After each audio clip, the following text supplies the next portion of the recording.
So this is the Weebill 2, the latest iteration in the Zhiyun Weebill series of gimbals. And this gimbal packs a big punch. It's one of the most economically user-friendly gimbals that I have ever seen on the market up to this date. It sports a beautiful swivel screen. All the buttons are well placed. In this video, I'm not going to focus too much on the specs and design, because in a later video, we're going to take a look at all that stuff and break it down.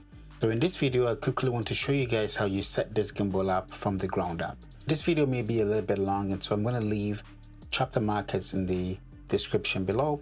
Use the chapter markers to jump to the section that interests you the most.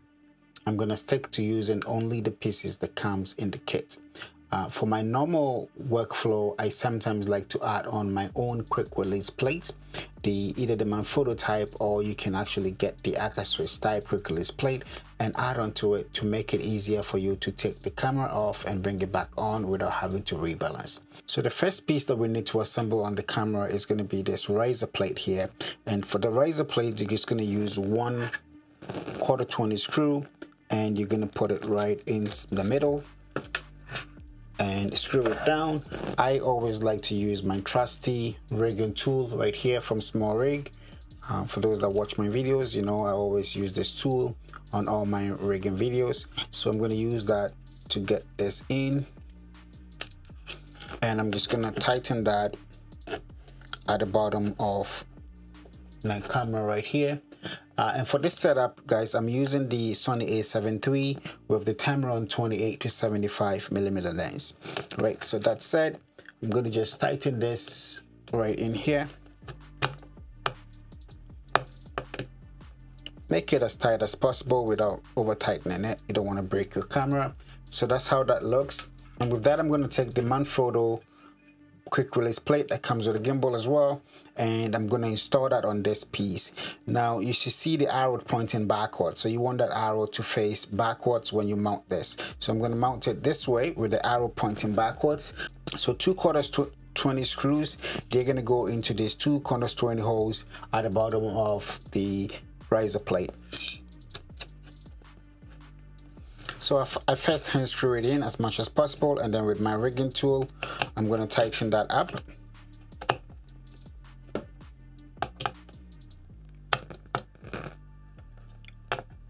Once again, just making sure they're just about tight enough. And that's the assembly of the camera with the quick release system on it. So let's mount this camera on the gimbal and then take a look at all the extra accessories and how we put them all together. Okay, so I'm going to slide this camera in from the front backwards, and you should hear the click once you have it in. The key is to release these locks, both of them, whilst you're mounting the camera. This lock is to move left and right. This lock is to move to loosen the quick release plate and to tighten it in place, right? So unlock both of them and slide it in. You're going to hear that click and the camera won't fall off, and that's properly in. So for started, I'm going to push this camera a little bit more to the left. We will see how it fits, but I'm going to push it a little bit more to the left for now. Lock that in place, lock this in place for now. And the next thing I want to do is to install the back handle right here. So this plate has got the 1/4-20 pin here. So how I mount it is just unlock this unit here, and press this button on the side here to release the quick release plate. Take it out, and you're going to install the quick release plate right here, making sure that the Zhiyun sign is pointing backwards and it's, you know, you can read it properly. That's the right orientation with the Zhiyun writing at the bottom. And then just tighten it. I'm going to hand tighten it for a little bit. And then I'm going to use my tool once more and one of the Allen keys, and just make sure that this is firm and tight. Don't over tighten it as usual. Just firm and tight enough, and that's good. So with that, now this back handle will just slide on just like that, locks in place, and you can lock this right here, right? And you can also use this to lock so it doesn't slide left, right, and right. And that's it. That's how you install the back handle. Let's move on to assembling and adding on the follow focus module. So the follow focus module, to install that, there's a couple of pieces you need. You need the follow focus module itself. You also need the rod and the rod holder, and also the screw to hold that in place. And to assemble this, let's first assemble pieces of it first, and then we'll put it all together on the gimbal. The first thing to assemble is to have this ready and put in your focus rod right in here, and then you can tighten that in place like that. And with that, your follow focus module is going to go right here. So now that I have had this assembled, you can mount the follow focus module either on the left side or on the right side. I want to mount it on the right side because I want to put a little bit more weight towards the right hand side. And so what I'm going to do is you take the screw that comes with it, and this follow focus module, it's going to go, let me unlock this module so I can show you guys properly. Turn it to the bottom like this. This follow focus module is going to install right at the bottom here, right? So you can have it here and have your screw go through and use that screw hold. I think is the second one in the middle. That's the only one that will fit on that side. And also there's another one here on the side if you want to mount it to the opposite side. I want to mount it on this side, so screw it in and tighten this in place, right? So you have your follow focus module now attached, and if you flip this over, this is how it actually looks. I'm using the A7 III. I'm relying more on my autofocus, so I use the follow focus module for my zoom instead, because this is a zoom lens. I put this on my zoom, tighten this in place. The next thing we want to install is to mount the image transmission module. And to install the image transmission module, what you're going to need is this plate and two small screws, which is I think the M2.5 screws that you're going to need, right? And so to mount that, let's unlock this again, because this is the easiest way to do this. Flip the camera up like this, and what you want to do is to make sure that the two spaces of white is facing towards the tilt model, right? And then position them with these two holes right at the top here, and use the included Allen key, small included Allen key, to tighten these in place. Okay, make sure they're firm and secured. And now that you have that in place, the focus module is going to come in, and you have the two pieces at the bottom here, the two locking mechanisms here. It's going to slide in this way, and you should hear a click, and it's in. So now the thing I want to add on is the lens support, which you may need or may not need. The lens support is to help support the lens, especially if you have longer lenses, and all it does is you can just put it in and it goes right in the front here on the quick release plate, and there you go. You have the lens support mounted right there, supporting the lens. So now that we have all of the pieces assembled and put together, the next step is to be able to run all the cables that we need to get this working. Okay, so for the image transmission module, you need this cable here with the yellow tag, and this is the only one with the yellow tag, and it specifically says on it that transmitter to stabilizer only, right? So you need that cable, and what you're going to do with this cable is that you're going to plug that cable from the image transmission module to the gimbal, and this is where you're going to connect that. The cable is going to connect to the bottom here, and this is supposed to be the charging port as well as the data communication port for the image transmitter. So plug this in and then bring this to the gimbal. How I like to run it is that, because I don't want too much of an excess cable running around, so I run this around here a couple of times, before plugging it in, so the cables are all neat and not hanging out. And then when you look up here, you're going to see the ports on the front here are all labeled, and the image transmitter connects to the very first port down here at the bottom port in the front. So connect that. And on this side here, you're going to need 2 more cables. The first one is going to be your HDMI cable. The kit comes with 3 HDMI cables, so you need to select the one that works for your camera. I'm using a Sony camera, so I'm using a mini HDMI to a micro HDMI cable.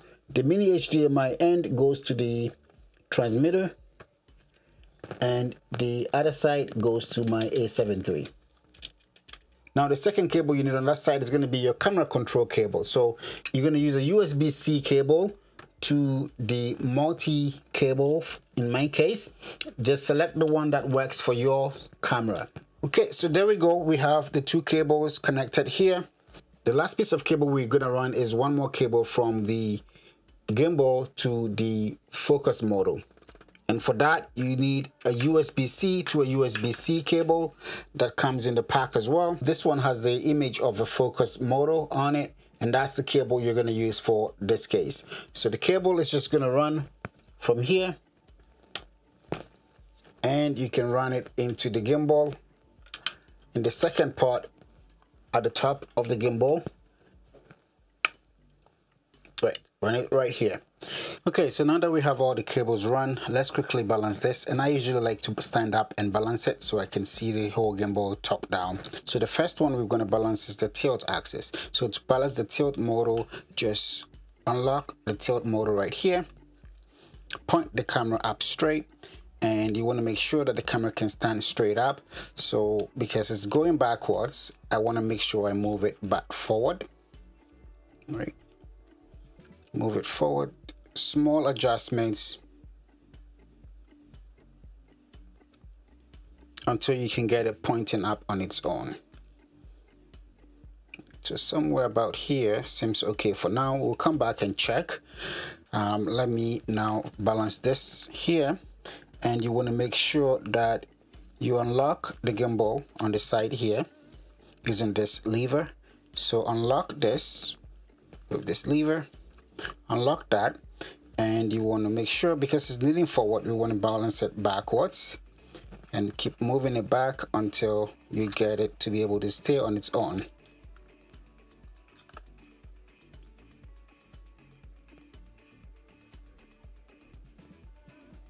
Right here, seems good.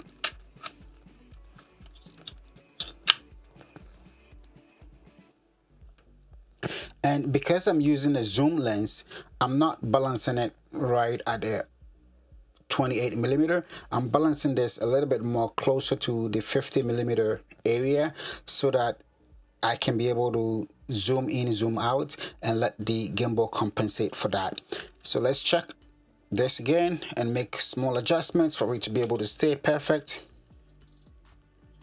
Right, it's still a little bit front heavy, so I'm gonna move it to the opposite side. Right, so right about here, you can see it stands up on its own. I'm gonna put the logs on. Check this again, make sure it's good.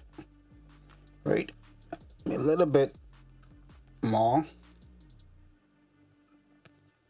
So just small adjustments, make sure you can get it really good.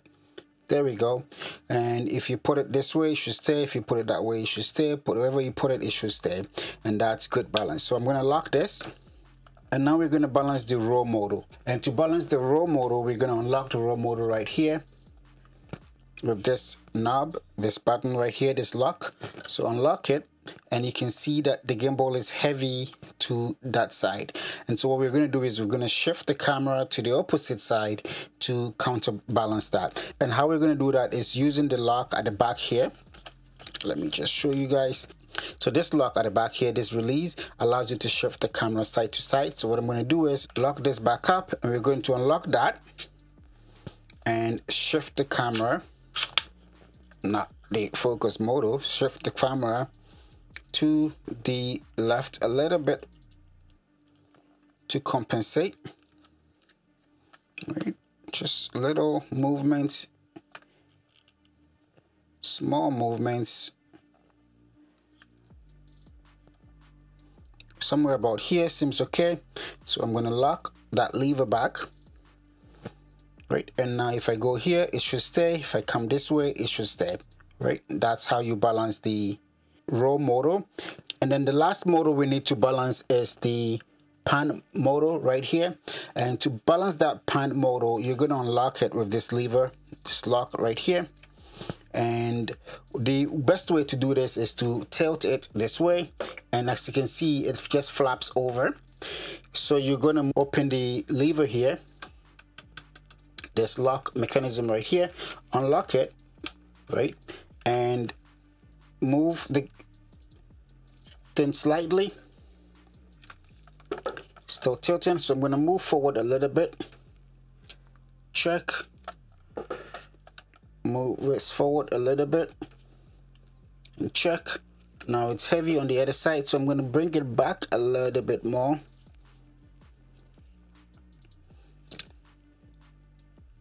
Right, it's a little bit more.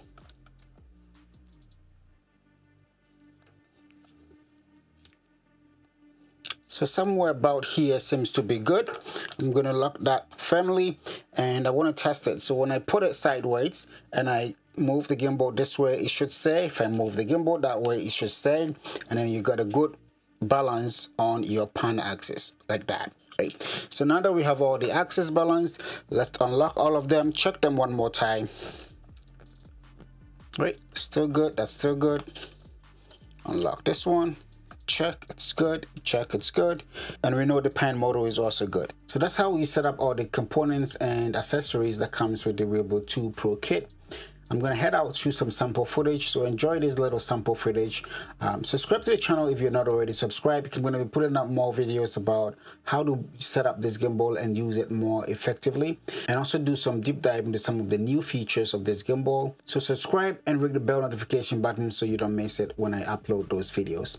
All right, guys, as usual, stay blessed, head out there and keep creating, and I'll see you in the next video.